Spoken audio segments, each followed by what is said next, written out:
नमस्कार, मैं अंजू शर्मा आपके सामने उपस्थित हूँ मेरे संग की औरतें पाठ लेकर। इस पाठ की लेखिका हैं मृदुला गर्ग।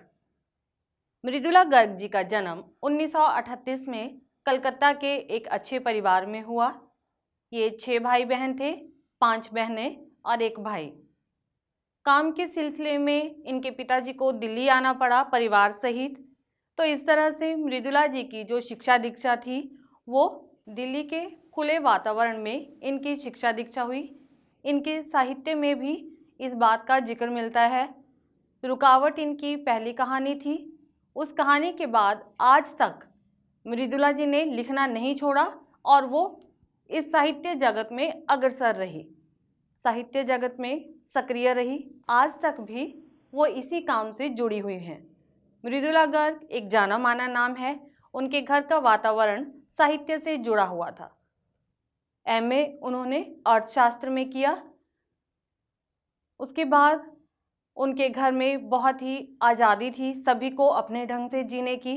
उनके घर का वातावरण बहुत ही खुशहाल और अपने आप में एक अलग ही माहौल था, क्योंकि एक तो उस समय पूरे देश में आज़ादी नहीं थी, देश गुलाम था। उस समय की ये बात है। अपनी कहानी में उन्होंने गुलामी के उन दिनों का जिक्र किया है। उसके बाद 1947 में देश आज़ाद हुआ, किस प्रकार जश्न मनाया गया और उनके परिवार की औरतें जो थी उन्होंने किस प्रकार से आज़ादी के आंदोलन में हिस्सा लिया, इस बात के बारे में इस पाठ में बताया गया है। जैसे कि नाम से पता चलता है, मेरे संग की औरतें, यानी मेरे साथ की औरतें जो थी। अब लेखिका के साथ कौन कौन औरतें हो सकती हैं? उनकी नानी, माँ, दादी और उनकी बहनें रही। इनका खास योगदान रहा उनकी ज़िंदगी में। अब बात करते हैं सबसे पहले लेखिका की नानी की। लेखिका मृदुला गर्ग अपनी नानी की कहानी से बहुत ही प्रभावित थी। हालांकि उन्होंने नानी को कभी देखा नहीं, क्योंकि उनकी माँ के शादी के कुछ समय पहले ही नानी की मृत्यु हो चुकी थी। लेखिका की नानी बहुत समझदार थी, पर्दानशी औरत थी। पर्दानशी होता है पर्दा करने वाली। उस समय देश में औरतों की स्थिति ऐसी ही थी, औरतें पर्दा करती थी। वो अनपढ़ थी, पर्दा करती थी। शादी के कुछ समय बाद ही लेखिका के नाना बैरिस्ट्री करने के लिए विलायत चले गए। वहाँ से जब वो वापस आए तो पूरी तरह से अंग्रेजी रंग ढंग में रंगे हुए, लेकिन नानी का जो स्वभाव था उसके अनुसार वो अपना जीवन जीती रही। उन्होंने अपने ऊपर अंग्रेजी शासन की जरा भी छाया तक नहीं पड़ने दी। नाना के साथ उन्होंने कभी कोई शिकवा नहीं किया, कभी कोई गिला नहीं किया। चुपचाप उनका काम करती और स्वयं वो गांधीवादी थी, क्योंकि आज़ादी की जो ज्वाला थी वो उनके अंदर धधक रही थी, जल रही थी। आज़ादी के लिए वो अपना योगदान देना चाहती थी।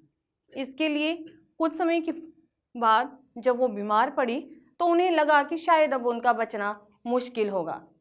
उन्होंने अपने पति को बुलाया, यानी लेखिका के नाना को अपने पति को बुलाया और कहा कि वो उनके मित्र प्यारेलाल से भेंट करना चाहती हैं। अब पूरे घर में हड़कंप मच गया। सभी हैरान परेशान कि जिस औरत ने आज तक कभी भी अपने पति से पर्दा उठाकर बात नहीं की, वो भला अब अंत समय में एक गैर मर्द के सामने क्या बात करेगी। सारे परेशान थे, हैरान थे कि ये क्या हो रहा है।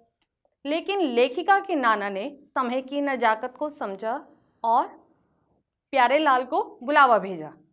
प्यारेलाल जब वहाँ आए तो नानी ने उनसे एक मरती बार एक वचन लिया कि उनकी बेटी की शादी, यानी मेरी माँ, उनकी शादी किसी स्वतंत्रता सेनानी के साथ कर दी जाए।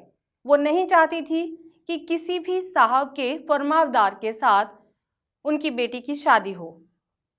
देश की आज़ादी के आंदोलन में वो परोक्ष रूप से कुछ इस तरह से अपना योगदान देना चाहती थी। उनके मन में आज़ादी के लिए बहुत जुनून था। उन्होंने किस तरह से आज़ादी के आंदोलन में अपना योगदान दिया परोक्ष रूप से, उनके मन में आज़ादी के लिए एक ज्वालामुखी था, एक जुनून था। अब उनका जुनून क्या रंग लाया? क्या उनकी बेटी की शादी किसी स्वतंत्रता सेनानी से हुई या नहीं? इसके बारे में जानेंगे अगली वीडियो में। तब तक के लिए नमस्कार।